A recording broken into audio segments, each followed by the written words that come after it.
Continuing on from the previous video, we're going to start looking at our knowledge base node if the prospect does not want a product that involves coaching. If our user's not ready to make a purchase, the agent will tell them about some of our other product offerings, their pricing, and their features. To make sure our agent has enough info, we'll create a knowledge base. We're going to use a prompt instead of static text again. We're going to use the prompt of tell the user about whichever product they have said they are interested in. Ask them if they're interested in purchasing anything. We're also going to paste in the plain text contents of our product offering. This will work well to answer someone's questions, but what if they have multiple questions? This is where using a looping condition, again, can instruct our agent to stay on the node until all of the user's questions are answered. So in our loop condition, we're going to have the condition of you are to ensure that all of the user's questions are answered. This condition is achieved once the user has confirmed that they do not have any more additional questions to ask. Our transfer node is just going to initiate a transfer.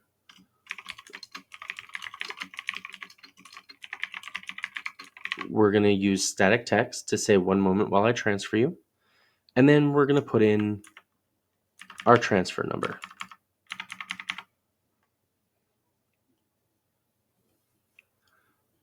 Now we're going to cover a global node because we can utilize global nodes not necessarily as only knowledge bases, but we can use them as jump points for various logic. So we want to make sure that our agent catches any scenario where the buyer indicates that they're ready now. And remember from earlier trainings, global nodes are automatically linked to every other node in our pathway. Let's inspect our global node.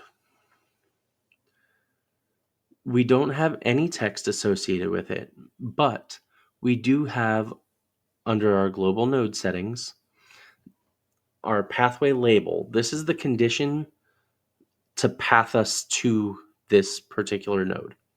The user wants to buy a product today, right now. And then our pathway description. This is more context, just like our small dashed lines have a label and description.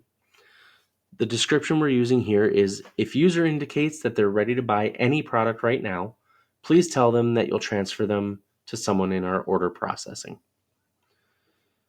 On our global node, we can either automatically go back to previous nodes, create a pathway label to a previous node, so it'll move us back. And then we can also redirect to another node. Redirecting to another node will generate a response, and it ignores the prompt if we wrote one up above. So we're going to just select transfer call to basic ordering. And that's going to connect us to, yet again, another transfer node. In real life, this would be to our customer service reps who can take credit card info over the phone, or we could use this transfer node to call another pathway phone number. This has just been an overview of how to utilize pathways in a real-world example, and we're going to look at some more examples in future videos.